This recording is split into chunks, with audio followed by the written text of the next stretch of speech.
भारतामध्ये प्रत्येक नागरिकाची ओळख, एक कार्ड, एक नंबर आणि करोडो लोकांचा डेटा. पण आज प्रश्न असा आहे, हा डेटा खरंच सुरक्षित आहे का? आज आपण कोणावरही आरोप न करता फक्त तथ्य आणि प्रश्न मांडणार आहोत. आधार ही भारत सरकारची सर्वात मोठी डिजिटल ओळख प्रणाली.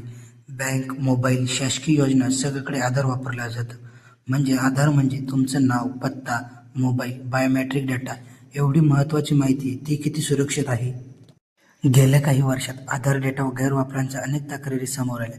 काही प्रकरणांमध्ये बनावट यूआयडी म्हणजे आधार प्राधिकरण. यूआयडी वेळोवेळी सांगते आधार प्रणाली सुरक्षित आहे.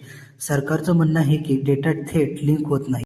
आज अनेक लोक Xerox, cyber cafe, online form अशा ठिकाणी आधार देतात, ओटीपी शेअर करतात. फोटो व्हॉट्सअपवर पाठवणं हे सगळं धोकादायक ठरू शकतं. कारण एकदा डेटा बाहेर गेला तर परिणाम तुमच्यावर होतो. आधार सुरक्षित ठेवण्यासाठी ओटीपी कोणालाही देऊ नका. आधार व्हर्च्युअल आयडी वापरा. अनावश्यक ठिकाणी आधार देऊ नका. यूआयडीच्या अधिकृत वेबसाईटवरचं काम करा. जागरूक नागरिकच सुरक्षित नागरिक असतो. आजचा मुद्दा कोणावर आरोप करण्याचा नाही, तर प्रश्न विचारण्याचा आहे. आधार ही गरज आहे, पण सुरक्षितता त्याहून मोठी गरज आहे. तुम्हाला काय वाटतंय? आधार प्रणाली पूर्णपणे सुरक्षित आहे का? कमेंटमध्ये तुमचं मत नक्की सांगा. हा व्हिडिओ शेअर करा आणि बिनधास्त राजकारणाला सबस्क्राईब करा. कारण इथे प्रश्न विचारले जातात बिनधास्त.